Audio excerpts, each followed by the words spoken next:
কিতাব দেখে এসেছি, খুব খেয়াল করে শুনবেন। অন্য জায়গায় যখন বলার প্রয়োজন হবে হুবহু এইভাবে বলবেন। হযরতে সাঈদ ইবনে আবি ওয়াক্কাস রাদিয়াল্লাহু তাআলা আনহু জলিলুল কদর একজন সাহাবী। নাম কি? এই কইতে হবে নাম কি? এটা ভালো করে শোনেন নাই, বলেন। সাঈদ ইবনে আবি ওয়াক্কাস। বলেন সাঈদ ইবনে আবি ওয়াক্কাস রাদিয়াল্লাহু তাআলা আনহু থেকে বর্ণিত। তিনি বলেন, একবার আমরা রাসূল পাক সাল্লাল্লাহু আলাইহি সাল্লামের সাথে চলতে চলতে মসজিদে প্রবেশ করলাম। 2 রাকাত নামাজ পড়লাম, অনেকক্ষণ দোয়া করলাম। দোয়ার পর দয়ার নবী বলেন, আমি পালনকর্তার কাছে 3টা বিষয় প্রার্থনা করেছি। কয়টা বিষয় প্রার্থনা করছে? 3টা বিষয় প্রার্থনা করেছেন। 1 নম্বরে আমার উম্মতকে যেন পানিতে ডুবাইয়া ধ্বংস করে দেওয়া না হয়। আল্লাহ কয় মঞ্জুর, এটা কবুল হয়েছে। নূহ আলাইহিস সালামের প্লাবন হয়েছে কেন? তারা বেঈমানি করেছে, আল্লাহর ইবাদত বন্দেগী করত না, নবীদেরকে মারছে, নূহ আলাইহিস সালামকে পিটাইছে। নূহ মানে ক্রন্দনকারী।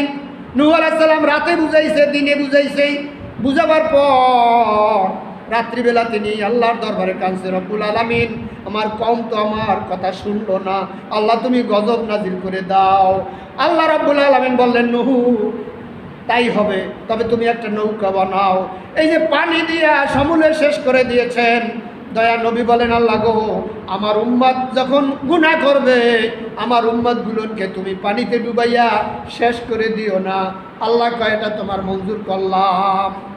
1। 2 নম্বরে আমার উম্মতকে দুর্ভিক্ষ ক্ষুধা দিয়া ধ্বংস করিও না, না খাওয়াইয়া মারিও না। আল্লাহ কয়, এটা মঞ্জুর। না খাওয়াই আমাদেরকে মারবে না, কারণ আল্লাহ তাআলা তো গ্যারান্টি দিচ্ছেন, ওয়ামা মিন দাব্বাতিন ফিল আরদি ইল্লা আলাল্লাহি রিজকুহা। পৃথিবীতে যত বিচরণশীল প্রাণী আছে, সমস্ত বিচরণশীল প্রাণীর খাদ্য আল্লাহ তাআলা সৃষ্টির আগেই মজুদ করেছেন, তার জায়গায় পৌঁছে যায়। আমি কোথায় খাবো এটা আল্লাহ তাআলা নির্দিষ্ট করে রেখেছেন। কতটুকু খাবো, কয় কেজি চাউল খাবো, কয় কেজি পানি খাবো, কোথায় খাবো, সব আল্লাহর বাজেটে আছে। এই জন্য বলেন, দুসিজ আদমিরা কাশাত জোরে জোর, একে আবেদানা দিগার খাকে গোর। 2টো জিনিস মানুষের সবচাইতে নিকটে, একটা হলো দানা পানি, আর একটা হলো কবর। জাগতিকে আমি যাব না। 2টা দোয়া কবুল হয়েছে। কোন 2টা? একটা হলো আমার উম্মতেরা গুনাহ করলে সমূলে শেষ করে দিও না, আল্লাহ কয় মঞ্জুর। দ্বিতীয় হলো আমার উম্মতকে পানিতে ডুবাইয়া মারবা না, আল্লাহ কয় এটাও মঞ্জুর। ওই 1 নম্বর। 2 নম্বর হলো আমার উম্মতকে দুর্ভিক্ষ ক্ষুধা দিয়া মাইরো না, আল্লাহ কয় এটা মঞ্জুর। তৃতীয়টা কবুল হবে না।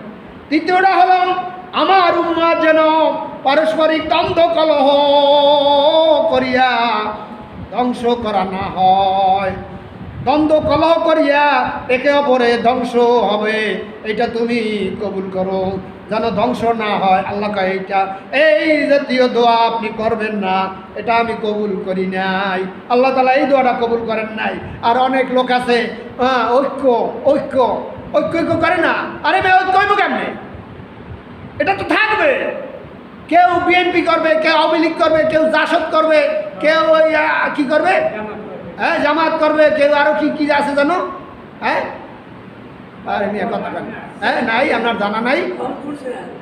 হ্যাঁ হ্যাঁ হ্যাঁ ওই যে আপনার সরমনাই বিষয় কোন দলে? আরে আল্লাহ, ইসলামী ঐক্য না, না শাসনতন্ত্র, ইসলামী শাসনতন্ত্র আন্দোলন। এভাবে আটপাশি, ফুরফুরা, সারসিনা, চৈতা, কত দরবার, এই লোহাভাঙ্গা, আডুভাঙ্গা, বটতলা, কত দল।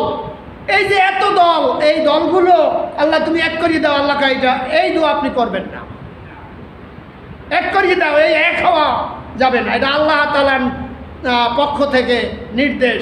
দুটো দোয়া আল্লাহর দরবারে কবুল হয়েছে, কিন্তু ওই আপনার পারস্পরিক দ্বন্দ্ব কলহ, অর্থাৎ ওটাকে বলা হয়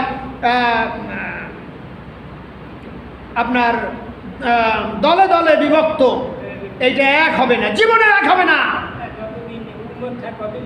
যতদিন উম্মত আছে ততদিন দল থাকবে।